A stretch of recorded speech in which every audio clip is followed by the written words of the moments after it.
ভদ্রলোকের তিনি মেম্বারশিপও দেননি, 6-7 বছর মেম্বারশিপ বাকি। আর তারপরে ওখানে সমস্ত বাইরের থেকে লোক, এটা কি তৃণমূলের পার্টি অফিস না বিজেপির পার্টি অফিস না সিপিএম এর পার্টি অফিস যে বাইরে থেকে লোক নিয়ে এসে এখানে হাঙ্গামা করবে? মিটিং ইম্পা রেখেছে প্রপার, কোনো কিছু মানবো না, যা ইচ্ছা করবো। আমরা মিটিং করতে গেলাম ইন ফ্রন্ট অফ পুলিশ, আমরা মিটিং সেখানে আমরা গিয়ে বললাম এজেন্ডা দিলাম, এজেন্ডায় লেখা রয়েছে যে সবাই ভ্যালিড কার্ড দিয়ে আসবে। ওনারা বললো যে না আমাদের কাছে সবার কাছে এখন ভ্যালিড কার্ড নেই।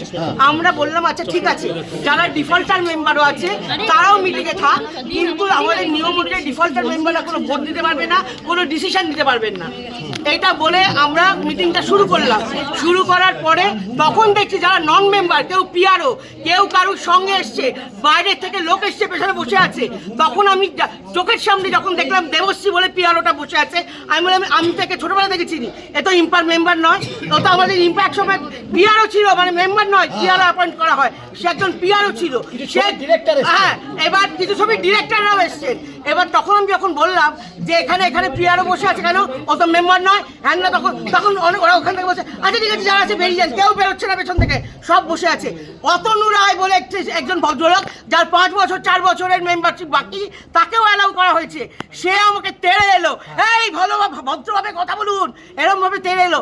আপনি বলুন আজকে পুলিশের সামনে আমাকে যখন তেড়ে আসছে, এরপরে আমি তো একটা ইলিগাল মিটিংয়ের মধ্যে প্রসেসে ছিলাম, তাও আমরা মেনে নিলাম যে ঠিক আছে চলো, তোমরা বলছো কোর্টে আছে মেম্বারশিপ এরিয়ে, মেম্বারশিপ কারা না কারা, তাও আমি ডিফল্টার মেম্বারও মেনে নিয়েছি। তারপরেও যখন একজন মহিলার উপর চড়াও হচ্ছে, তারপরে আপনি বলুন কিভাবে হবে? আমি মুখ্যমন্ত্রী, মাননীয় মুখ্যমন্ত্রী শ্রী শুভেন্দু অধিকারীকে জানাচ্ছি, এখানে প্রতিদিন গুন্ডামি হচ্ছে, এখানে গায়ে হাত তুলতে আসছে একজন মহিলাকে, নিয়মের বাইরে কথা বলছেন, বাইরের থেকে রেগুলার লোক নিয়ে এসে এখানে অত্যাচার করা হচ্ছে, 144 করা রয়েছে, সেটা মানছেন না। তারপরেও আমি মাননীয় মুখ্যমন্ত্রীর কাছে বারবার অনুরোধ করছি, দয়া করে আপনারা এটাতে হস্তক্ষেপ করুন, আপনারা আসুন, আপনারা নিয়ম কানুন দেখুন।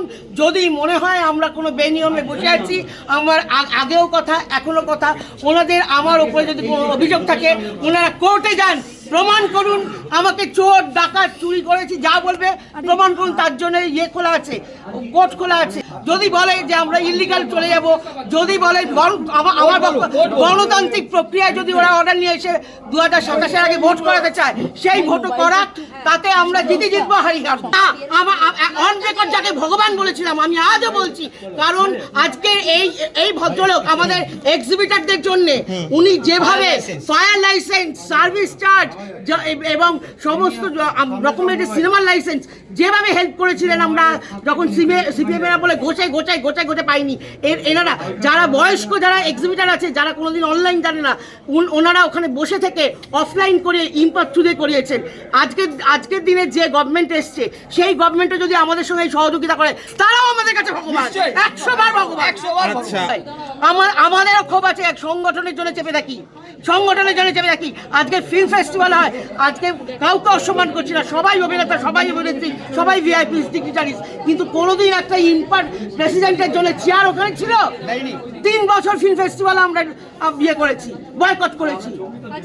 আজকে প্রিয়া সেনগুপ্ত ব্যক্তিগত কোনো ফেস্টিভ্যাল, আগে টেলি একাডেমি, ফিল্ম একাডেমি, যাত্রা একাডেমি, আমার নাম কেটে দেওয়া হয়েছে, বহু লোক বলেছে।